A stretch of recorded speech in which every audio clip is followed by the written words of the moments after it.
Hello and welcome to Snide's Return, a tabletop roleplay podcast. My guest today is an expert and an educator in the world of TTRPGs and moving picture shows. From GM tips to actual plays and conventions, it wouldn't be so bad if we ended up in detention with this particular professor. Here to teach us about their forthcoming Kickstarter, Action 12 Cinema, and more is esteemed member of the faculty, game designer and content creator of RPG Academy, Michael Ross. Michael, welcome to the show. I am so excited to be here. Thank you so much. Well, no, it's an absolute pleasure to have you join me. Michael, before we get into a few of the things I've alluded to there in the introduction, how did you yourself get into tabletop role-playing games, please?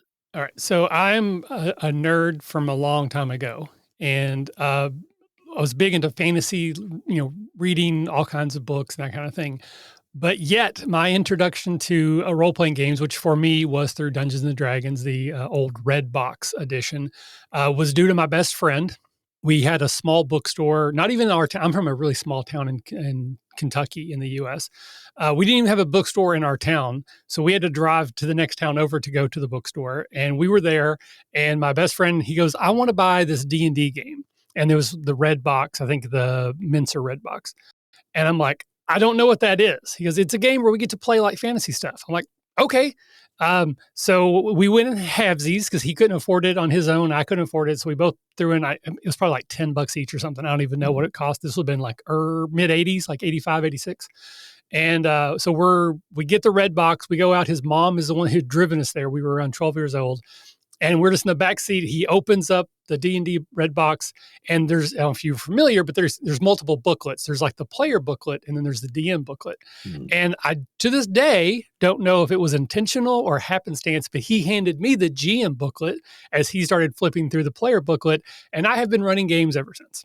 Wow. So from that early beginning, early nerd catches the worm or something. So from that early beginning, where did you go from there? So 12 years old, you get it, and you start running games. Where does your story continue from there? Oh, well, we were big into D&D for quite a while, but superheroes is kind of like my second favorite genre of RPGs. So within, I don't know, a year or so, we also ended up getting the old TSR Marvel superhero game, the one a lot of people call Face Rip, based off of your stats. You have fighting, agility, strength, endurance, reason, intellect, or insight, psyche, one of those. So we got that. Then we expanded into GURPS for a very short period of time. DC superhero game, also a very short period of time. Then we went on to advanced D&D, and pretty much I stayed with D&D after that. I played advanced through college, second edition when it came out.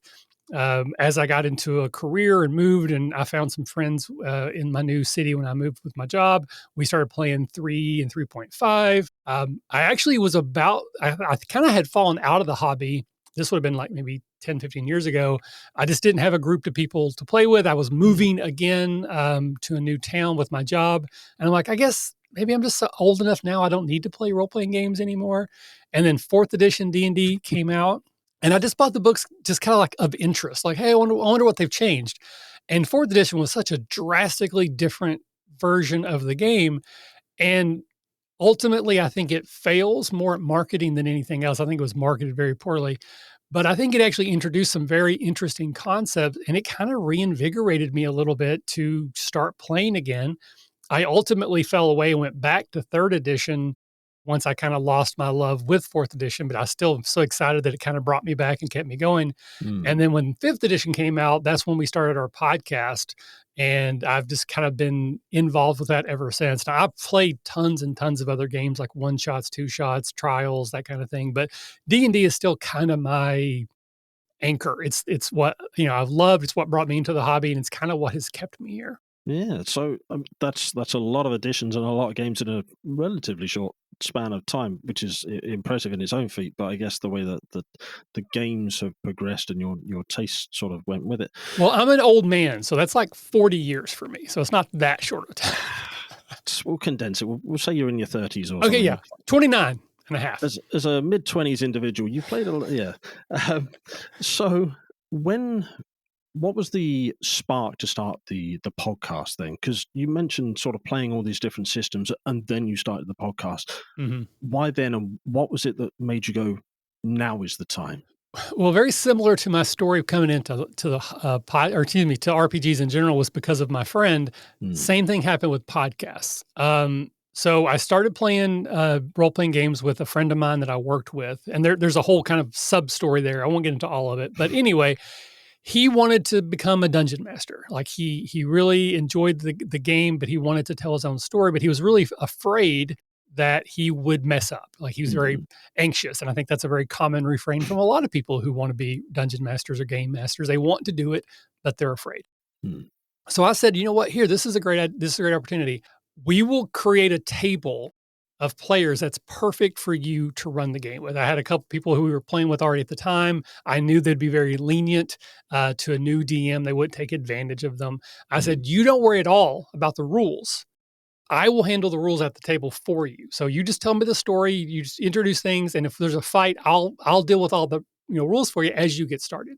And in preparation for becoming a DM, he started listening to podcasts about becoming a DM, mm, particularly Fear the Boot was the one that he listened to and really engaged with. So then it was his idea of, well, why don't we chronicle my journey into becoming a DM. You're the old hand, you're the guiding expert here. I'm the new person that knows nothing.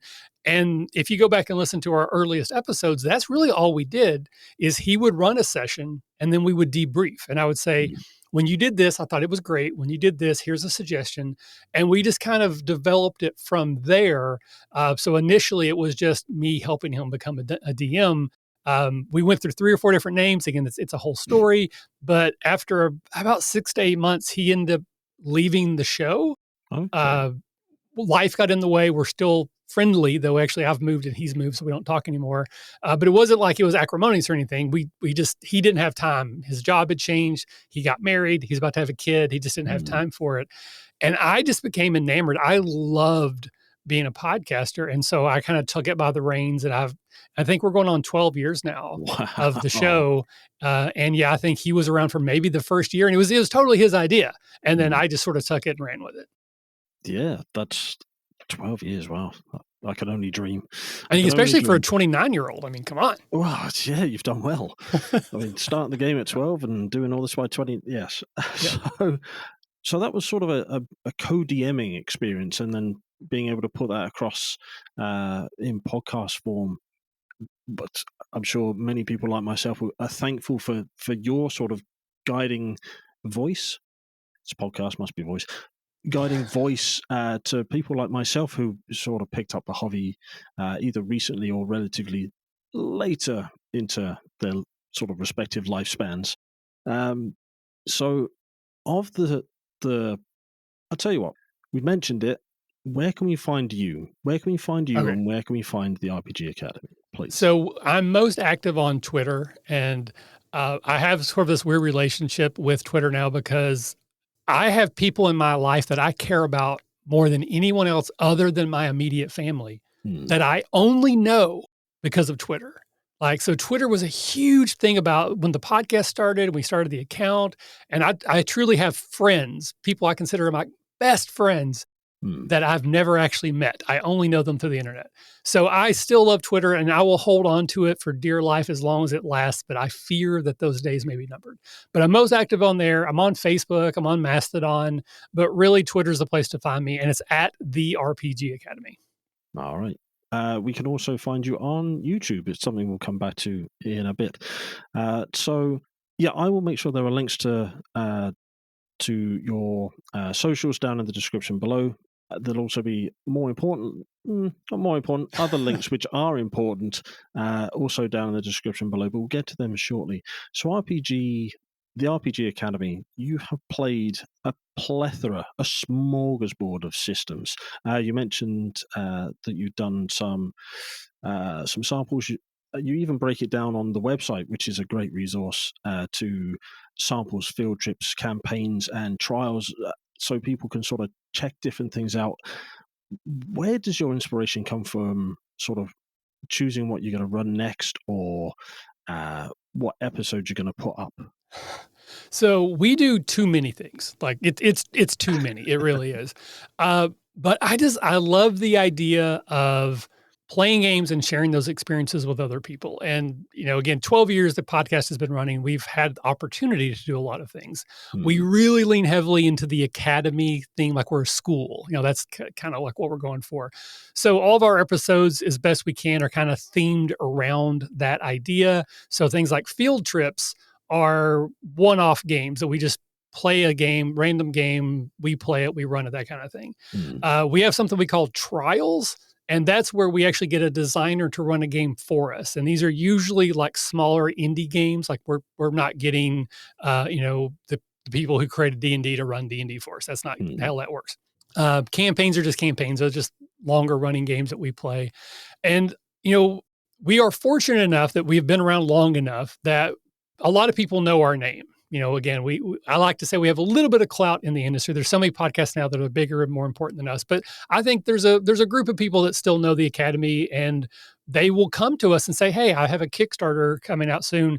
Would you mind showcasing our game?" We don't say yes to everything because we can't, but we say yes to a lot of stuff, and we say, "Hey, if you'll run it, we'll record it and put it on the air." And so that a lot of these games that we have in these trials and one-offs are quote unquote promotional things that we did for the designer. But we kind of have a rule at the Academy. We only talk about things we love. Like we try very hard to be very positive. And if we get a game that we don't like, you will never hear about it. Like we don't do bad reviews. We just don't review it. So if we play a game, if it's on the podcast, it's there because we had a good time and we want to showcase it. Like we don't just put things up because people asked us to, or in some cases people have paid us. We will not accept money. Like we actually play the game first. And then if we're like, okay, yeah, we will put this up, sometimes they will like pay us for the privilege type of a thing.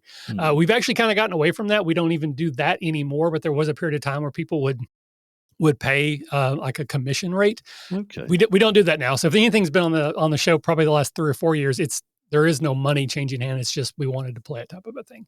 I don't know if I answered your question very well, but that's what I said. Well, it just opened up another question, which over the 12 years and all these different systems you played, all the different campaigns that have been run, what has been your favorite game or game system or campaign that you've run? I'll let you sort of pick one, whichever sort of springs to mind first. Oh, wow. That is way too hard of a question because I really do enjoy playing unusual systems. I mean, I love D&D. I do think D&D is actually a better design game than a lot of people give it credit because it's like, I don't know if you're familiar with Waffle House. It's kind of a US-based like fast food diner. Yeah. Is Waffle House great food? No. But you can get almost anything you want there and it's still pretty good. And that's like D&D to me. It's like, is it not the best version of anything? But it's a pretty good version of almost everything. So no matter what you're wanting to play, you can probably manage it well enough. And if you like a lot of variety, like if you're playing Call of Cthulhu, you probably want to play Call of Cthulhu. But if you want to play a high action adventure game and then have like 2 sessions that are in a murder mystery house, D&D will do that for you. Anyway. Yeah. So I like to experience games that aren't D&D because I play D&D so much and though I love it, I like to experiment outside of that. So out of the campaigns that I've ran, probably my favorite would be Dark Discovery. That is a D&D 5e game that I ran that we use some very sort of collaborative story building elements that aren't always included in D&D. It's structured very much like a TV show. So we would start new sessions with like a cold open where I would just say, this is where the characters are. And we do like a 10 or 15 minute scene and then would end on like a cliffhanger. And then I would say, okay, it's now 3 weeks before that. And we would have to figure out a way to play and get back to what we just said made sense. And I thought it worked really well. We had some really interesting characters. We had some really interesting role play. Unfortunately, almost every time I've ever ran a campaign, it just dies. Like we don't get to a satisfying conclusion. It's just like, well, people's schedule changed. Somebody moved. Someone can't do it anymore. This one does the same thing. It just stops. But the episodes that we have, I think, are some of the best DMing that I've ever done. And I had some wonderful players who would play along with my shenanigans, and they let me experiment with that because they bought in. They knew, hey, Michael's going to throw us 3 weeks in the future.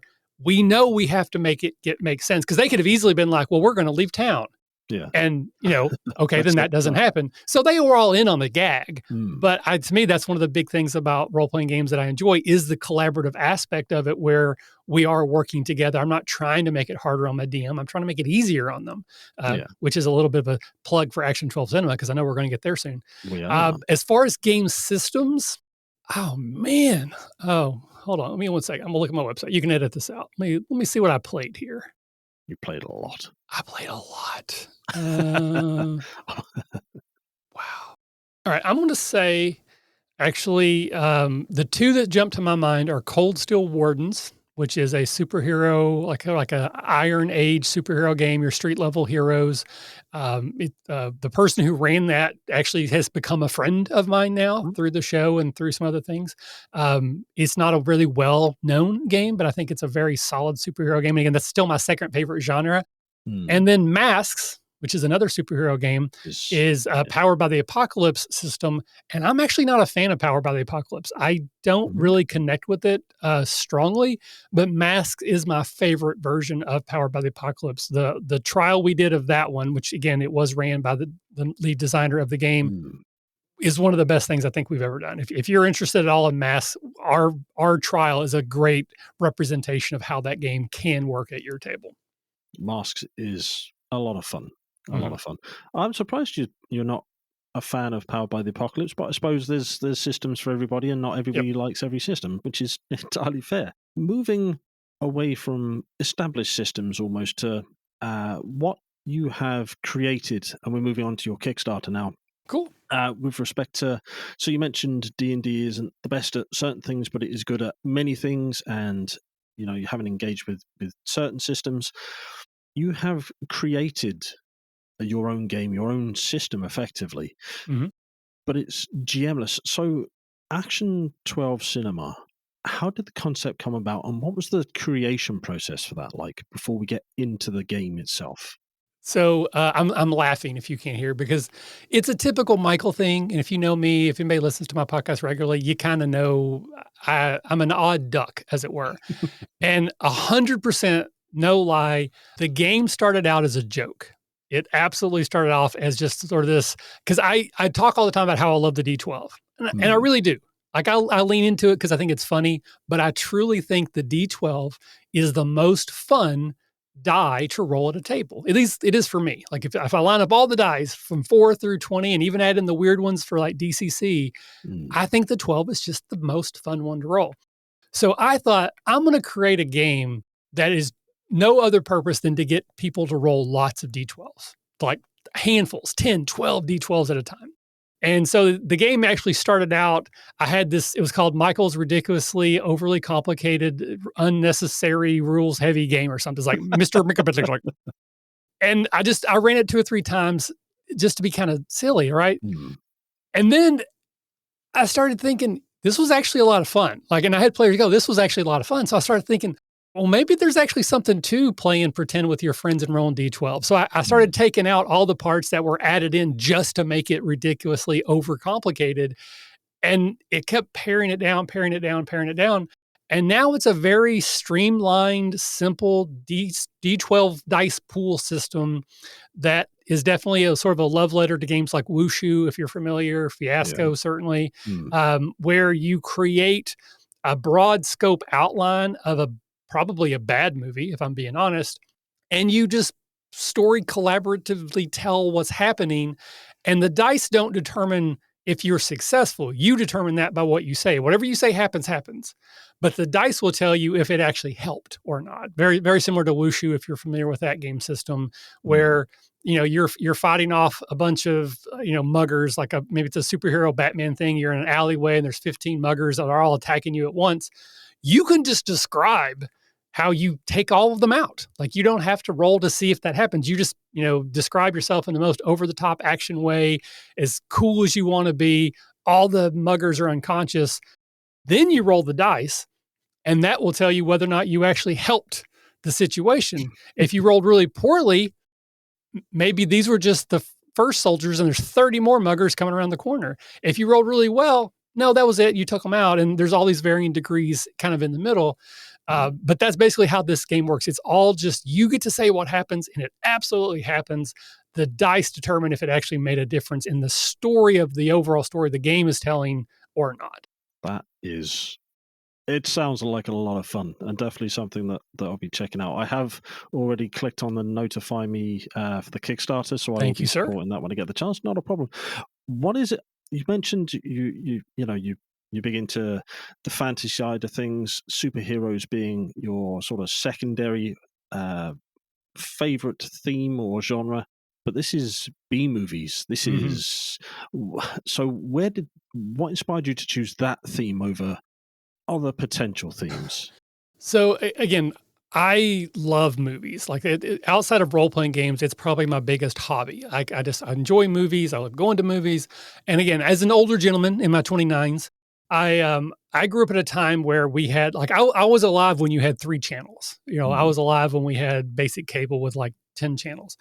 And I remember as a youngster that we had things like TBS, TNT, WGN, and every Saturday they would have these like action movie blocks where you would watch these action movies on a Saturday for like 8 hours. Things like The Last Starfighter, Robinson Crusoe on Mars, Alan Quatermain and the Lost City of Gold. These are not your blockbuster action movies. These are pretty bad action movies. And I loved them. I loved them so much. And the game, the way it works, where it's all collaborative story building and, whatever you say happens, those types of games lean into silly more than dramatic. So it made sense that if we're going to have a game where you can do anything. I love movies. I have, years and years almost of encyclopedic knowledge of bad movies. Why not marry them together? So it's basically like my 3 favorite things: D12, bad movies, and collaborative storytelling. Like that's literally the 3 things that you mix together in a cauldron and sprinkle some magic dust over it. You get Action 12 Cinema. That's the name actually is from that. Obviously 12 is because of the D12s, but Action Cinema is straight off like a WGN Saturday afternoon movie marathon. So building on your inspiration then, because that was, you've given me that, and I want to sort of dig just a little bit deeper. What is the best, worst film that you can remember? Oh my God, the best, worst film. Well, so again, you gotta figure out genre, because Alan Quatermain is a terrible but fun pulp action adventure. Last Starfighter, I love that movie, but if you watch it today, it is pretty much unwatchable. Probably a little bit older, but anything with Van Damme, there's a few good ones in there, but most of them are pretty bad from a martial arts standpoint. Oh my God, best, worst action movie? Maybe They Come in Peace.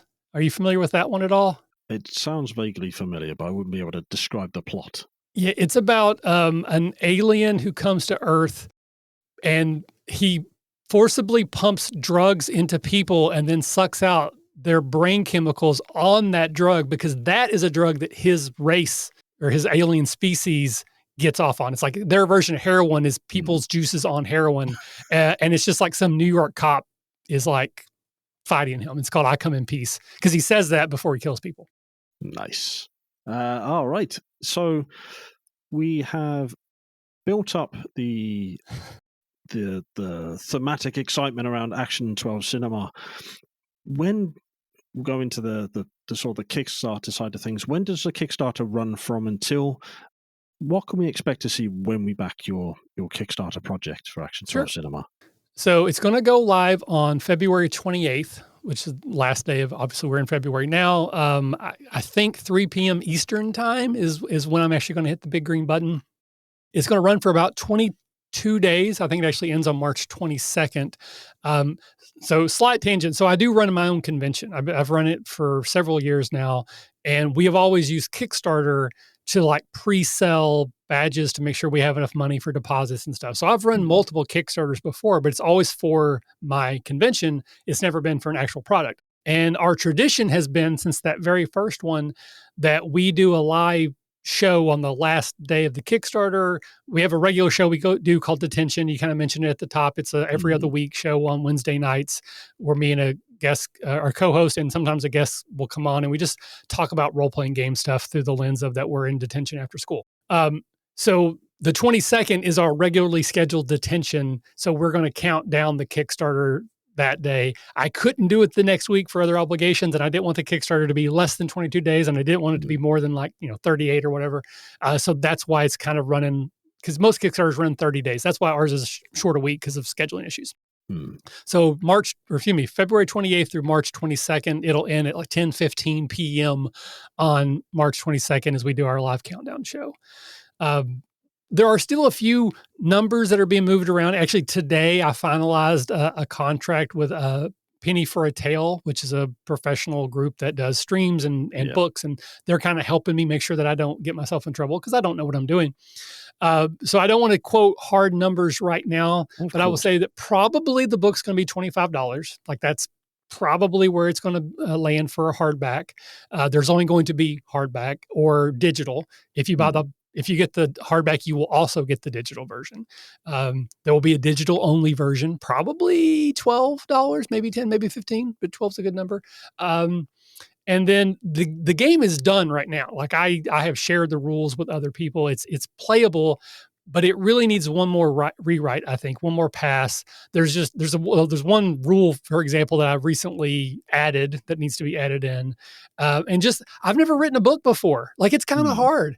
I can tell you how the game works pretty quickly. But to write that in a way that you can read and understand, but also cover all the things that I might say, does that make sense? And then like give you another, clarifying explanation. Writing that out is really hard. So I don't know that the book makes a heck of a lot of sense unless you already know. So I want someone to help me go through that one more writing pass. We're getting art, but the goal is that pretty much as soon as the Kickstarter ends, I'm going to send out the current version. People will get the digital copy. They can start playing it. We're going to do one more writing pass, add in the art that we can help pay for through the Kickstarter, more professional editing, layout, and then the book will be published and sent out. I do a show about Kickstarters. Every other week on Sunday, we do a thing where me and two co-hosts, we look at 3, not just Kickstarter, but crowdfunding things. So I have a lot of experience looking at other people's Kickstarters. So I'm kind of stealing from what I think has worked well and what I've liked from other people's Kickstarters, but I don't truly know what I'm doing. Don't know if that helps sell the book or not, but that's what we're talking about. Well, we all learn from our peers and learn from our own experiences and things like that. So sounds like you're doing all the good things, and I can't wait to sort of see it go live and back it and support it. And so no, it sounds a lot of fun. So you mentioned there the con, Acadacon. Perfect, nailed it in one. Make sure I say this right because it's the bit I'll get wrong. In Dayton, Ohio. Yep. There we go. So if someone when someone attends your convention, what are they gonna find when they when they cross the threshold and come and join you? So it is a very small regional gaming convention. We have 300-400 people that show up each year. Not surprising, COVID was a problem for getting 300 to 400 people together in a room. So, we actually missed one year. And then the next year that we came back, we were much smaller. I think we only had like 120 people show up. But last year was great. Best year we've ever had. It's very much focused on role-playing games over board games. And that is unusual for a convention our size. Most conventions in our neighborhood are more, by neighborhood, I mean size, not geographic, but they're more board game focused. And we have board games. I love board games, play them all the time. But role-playing games are my love and my passion. So we lean very heavily into role-playing games over board games. And then as much as I love D&D, very few of our games are D&D or Pathfinder, which is also very unusual for a convention our size. We have those there. We usually have the organized play versions there, but the vast majority of the games that you would play at my convention are not those two. Savage Worlds, Cypher System, Dread, Fiasco, Mass, Cold Steel Wardens, like tons and tons and tons of indie games are being played there over the big two, which again, I love both of them. But when I go to a convention, I actively seek out games that are not D&D because I play D&D all the time. I want to experience something unusual. The other thing, because of our small size, like it is very much like a family. Again, I know a lot of people say that, but it's very much true. The people who help me organize it are all people that are connected to the RPG Academy. None of us get paid, myself included. Like we do not make any money off this. Our goal is to not lose money, and most years we come close to that. So they're just doing it because they love it. They love supporting what we're doing. It's not a money making thing for any of us. So we can't really incentivize running games like a larger convention. Like you go to Gen Con, if you run 4 or 5 games, you get a free badge. We can't afford to do that because if everyone did that, then we would lose money. So if you're running a game at a Catacon, you're running it because you love that game and you just want to share it with other people. So you can pretty much guarantee if someone's running a game, they just want you to play it, and that's why it's being ran. And yeah, we only have 300 people. We don't have 60,000 like Gen Con, but you're going to get a really fun, engaged DM, GM. I will not say 100%, 95% of the time. I've had very few complaints on issues, and it's usually like someone got sick and didn't show up. But for the most part, it's a small. Most of it's in one room. Like we have one large room that we rent out at a convention center. So intimate is the word again. It's not like, not one connotation of intimate, but it's that like if you sit down and we play a game together and we had a really good time, I'm going to see you tomorrow. Yeah. Because when you may be 3 tables over, but I'm still going to see you and I'm going to wave it and go, hey, did you have a good game? What did you play now? And, we have people who are Catacon friends. They met at a Catacon. They became game grouped because most of them are kind of local to the area. They see each other. And it's a very cool, intimate, indie-focused vibe. So if that sounds cool to you, then come to Dayton, Ohio in November. There's no other reason to go to Dayton ever, especially in November because it's really cold there. But we had this little like huddled mass of 300 or 400 people in a room having a wonderful time for 3 days. I mean, that sounds like a lot of fun to me. I'm just sadly the wrong side of the Atlantic at that point in time. So maybe in the future I'll be able to stretch my legs and fly over there. That sounds like tell you what, if you get the airfare, I'll give you a free ticket. I'll cover that for you. Make it cheap it as much as I can. I will make sure that's in the transcript. So between the RPG Academy, a Catacon, the Kickstarter, game development, these sort of detention and ongoing shows, do you get time for you? Is there downtime from your immense creative output? No, I am dumb. I do way too much, but I do enjoy it. Like, and I joke about having ADHD, and I know that's really not something you should joke about because for people who truly have that, it can be debilitating. I also mentioned I have like OCD tendencies. But one of the benefits of being ADHD is you can hyper-focus. And I definitely have that. So when all my creativity comes in spurts. I will go days or weeks without thinking about a project at all. And then I will take 15 hours one day and I won't eat or sleep or, I just will look up and go, holy crap, it's 3:00. And I've been doing this thing for that long a time. And I'm old enough as a 29-and-a-half-year-old that I know this about myself. And rather than fight against it, I kind of lean into it. So I work a part-time job. I have 2 other part-time jobs that are very flexible. And that's kind of how I live. My wife makes decent money and she works from home and we have kids. So, I'm doing all the family stuff and I play games with my kids. Like that's like my true downtime. I play role-playing games with my kids. We play board games together. We play some video games together, though me, it's mostly board games and role-playing games. I do another podcast about the show Smallville because I'm dumb. Oh, nice. And then I actually, how do I explain this? So I am an AmeriCorps service member, which is a volunteer organization that's based off of like a U.S. government grant. And they don't pay me, but I get a living stipend and some technical differences there. So it's not a paycheck, but because I'm volunteering through that service, I get a little bit of money every couple of weeks, like a paycheck, but it's very clearly not a paycheck. They make me say that. Anyway, I'm like, this is a cool thing. It lets me work. Basically, I work at a school, and then I also volunteer at the same school through AmeriCorps. Okay. So I have 2 part-time jobs. Long story, already too long. I told them, like, hey, I've been a podcaster for 12 years. There's no official Healthy Minds Alliance AmeriCorps podcast. Would you like me to create one? And they said yes. So now I'm also making a podcast that's about Healthy Minds Alliance, which is a nonprofit organization that works with AmeriCorps, which again is this government-funded service organization, to interview people who serve in their communities and talk about all the stuff we as service members do. So I currently have 3 podcasts. The RPG Academy, which involves multiple shows weekly, if not monthly, plus live streams, plus all the other stuff that I do. And then the Smallville podcast, which comes out weekly. And now this HMA podcast, which I'm still developing, but I'm also spending a lot of time, I'm interviewing people, editing, coming up with this, that, and the other. So no, I do so much stuff. It's kind of dumb, actually. That is amazing. I mean, I do these interviews and an actual play show, and I'm trying to put some YouTube stuff together. And I'm struggling, and you do 3, 4, 5 times the workload I do in seemingly a third of the time. But I do it poorly. That's the key. I do it all poorly. Okay. Set the bar low. Exactly. Yep. Okay.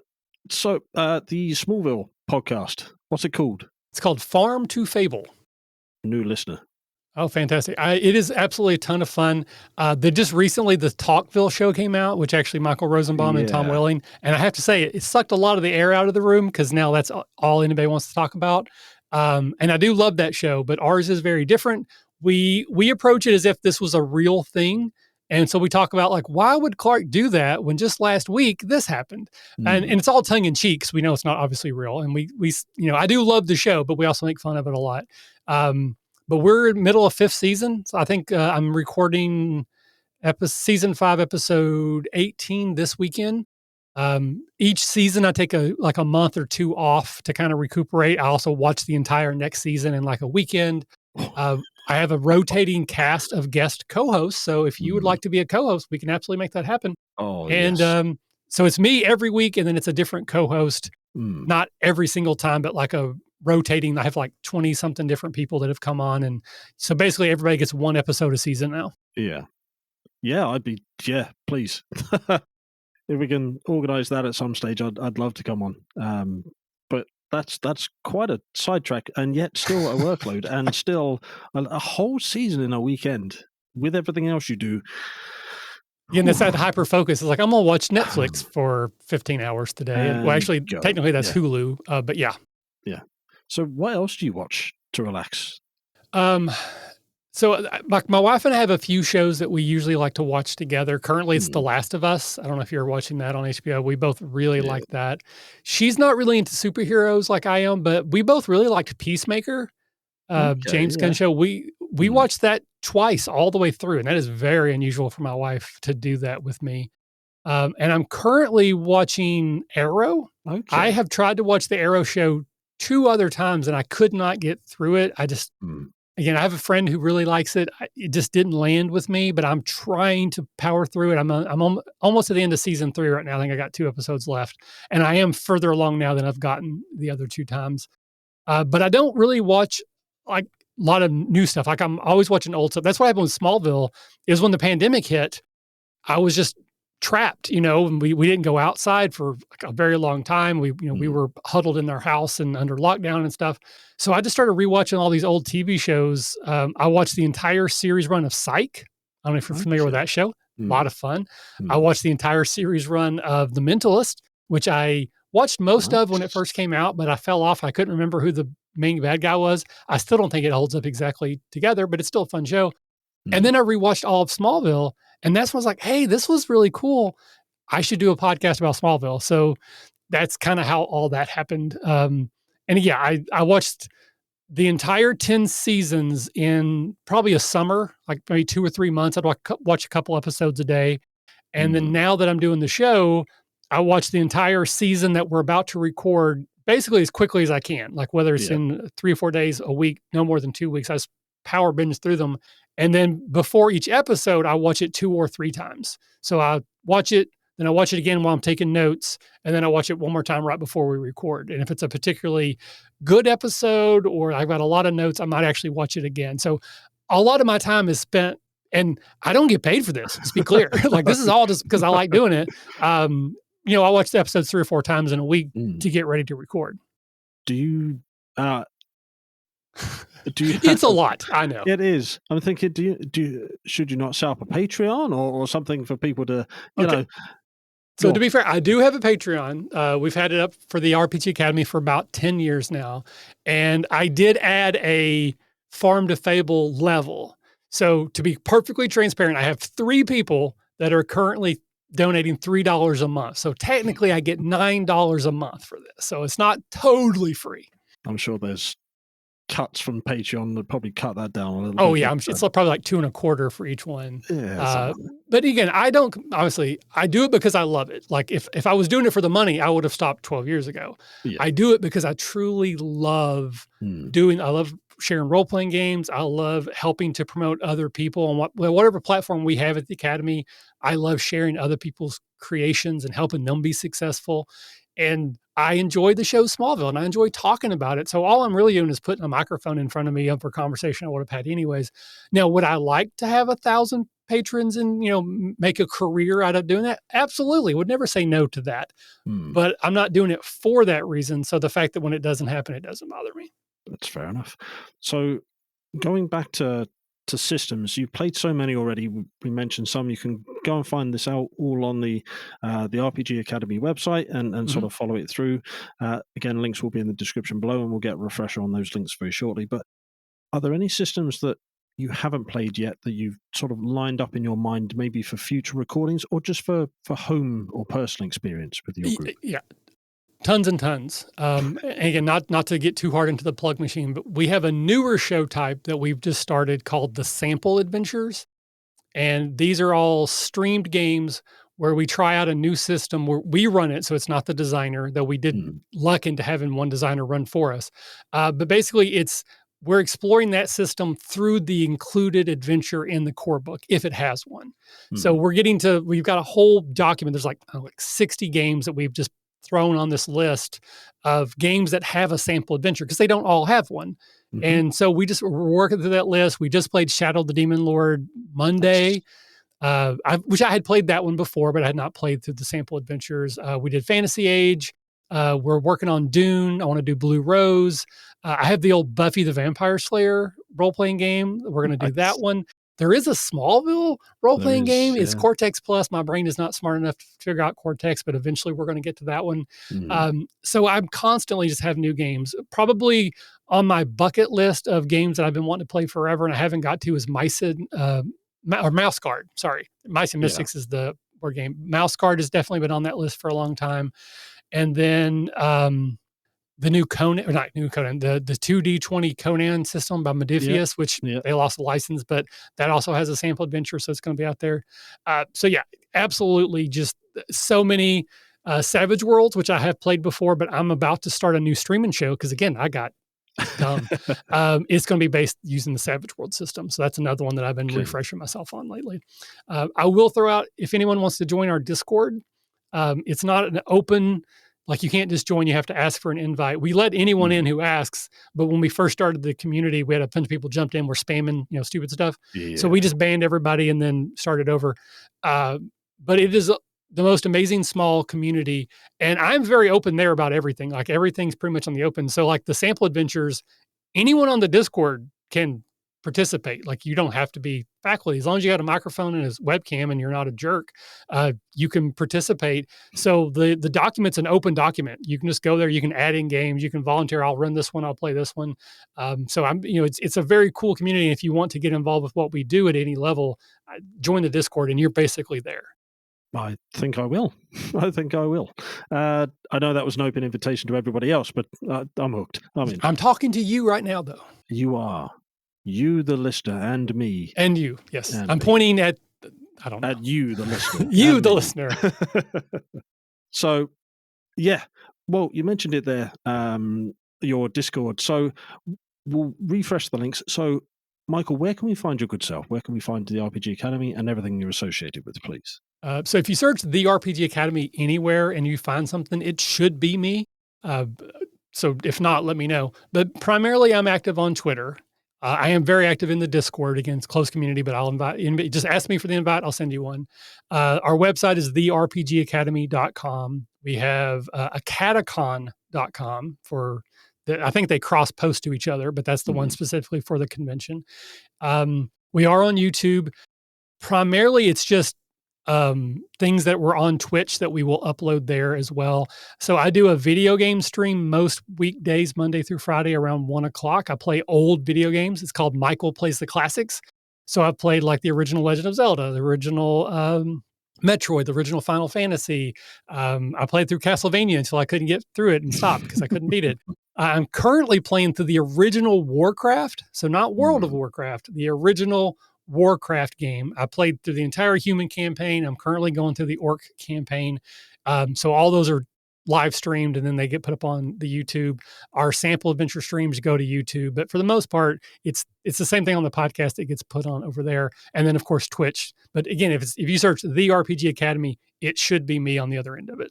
All right. I will make sure there are links to all of those down in the description below, as well as the link to your Kickstarter. That would be Uh, fantastic. Thank you so much. Not a problem.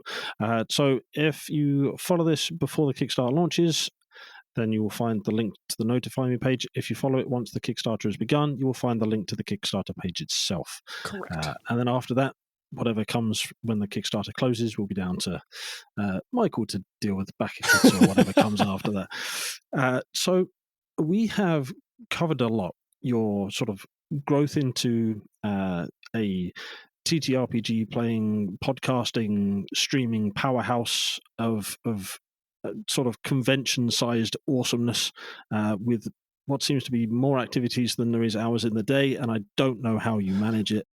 Is there anything we haven't spoken about you want to bring up here towards the end of the interview? Um, well, hopefully, people listening get a sense of who I am. I mean, that's obviously the goal. Mm, Um, I was going to say the model we've had for the RPG Academy is very near and dear to me, and it's if you're having fun, you're doing it right. We try very hard to say at the end of every show. I often forget. It's on my own catchphrase, and I still forget sometimes. But we came upon this very early in the podcast. It's something I said specifically to Evan, who was my original mm, co-host, because we had an episode where he was like, I feel like it's going poorly. Like I'm always worried that you aren't having fun. And I said, well, we keep coming back. So it must be fun. So you're yeah. doing a good job. And so I think there's actually an episode where you can hear me say that to him and then like the next episode. So we've been saying that for like 10, 11 years. And that truly is the heart of what I believe and what I tried to, be an ambassador to the hobby. 12 years ago was a very different landscape than it is now. This was before the explosion of like Critical Role and just even in like, mainstream media, Vin Diesel and basically everyone and their brother and sister apparently played D&D in Hollywood. They just never Mhm. told anybody. Yeah. So now people are coming out and saying, yeah, like in Game of Thrones, R.R. Martin, he plays role-playing games all the time. And a lot of his stories come from that. So it's become more readily acceptable. But I grew up that nerd in Satanic Panic where I didn't tell anybody I played D&D. And Mm, even, before the podcast in my professional life, I would not tell people I played role-playing games. I would lie and say, oh, my buddies are coming over. Well, people are like, why? We're going to play poker. Because for some reason I thought it was more acceptable to say I was playing poker than playing yeah. role-playing games. And it's a different world now. Now I won't stop Mm, telling everybody about my role-playing games, right? But that's kind of like what our goal was, is that if you're having fun, and by you, I mean your entire group, not just one player, because that is a problem. But if mm, everyone at your table is having a good time, then you're doing it exactly right. And there's a more expanded version, which is no matter what rules you use, don't use, or misuse. If everyone at your table had a good time, then you did an absolutely great job of running that game. So you should not be worried about, you can get better. Absolutely try to get better. But if mm, everyone had a good time, you did it right. And everything we do, we try to sort of, encompass that feeling of inclusivity. Everyone's welcome at the table. Everyone should have a good time, as long as you're not a jerk. And then share that hobby with other people so that they will grow and grow and grow. So just I would be remiss if I didn't say if you're having fun, you're doing it right. It's at least one time on this podcast. Also, session 0, very important. Ding, take a drink. Session 0, lines of veils, safety tools, calibration Yep. tools, all those sorts of good things. Yep. Absolutely.